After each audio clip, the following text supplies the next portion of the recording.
When the housing bubble burst, like most local governments, we had a huge challenge. Our revenues dropped drastically, and we had a greater need in the community for services. We were facing a $30 million deficit if we were to do nothing, so we had to do something. To meet these challenges, we created a budget task force. The task force served as the navigator for reviewing all financial impact metrics with its eye on the future through the four-year budgeting process.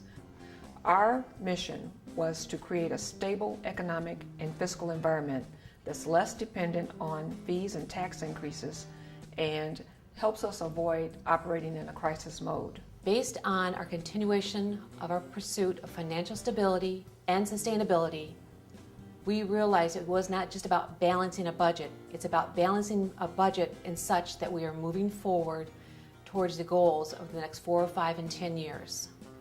A quadrennial budget is more than just solid, long-term projections of revenues and expenses. Those are important, but it's more than that.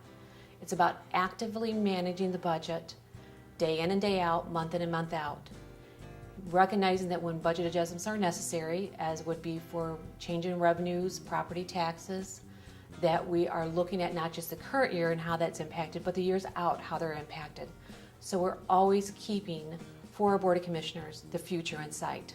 Our four-year budget is guided by a set of community impacts and investments. Those impacts dictate our county's investment policy. This policy informs our resource allocation, and it allows us to be both strategic and intentional. We do this directly through the services provided by our departments and when we work with those partners external to us. Our framework provides for a disciplined, rigorous, and value-driven approach which aids us in making the very difficult decisions that we have to make when we make allocations and reallocations. Finally, this long-term strategic process allows for better prioritization, allocation, and reallocation based on those identified outcomes and community impacts. We're very proud to have passed a four-year balanced budget, but the work is far from over. We will still be reviewing on a quarterly basis our budget assumptions and ratifying the budget on an annual basis. But this signifies an important step in the right direction, a step towards fiscal responsibility and long-term stewardship of tax dollars. We want to make sure that we can continue to provide excellent services to the citizens of Washtenaw County for many years to come. We want to thank the Alliance for Innovation for recognizing our efforts in transforming local government.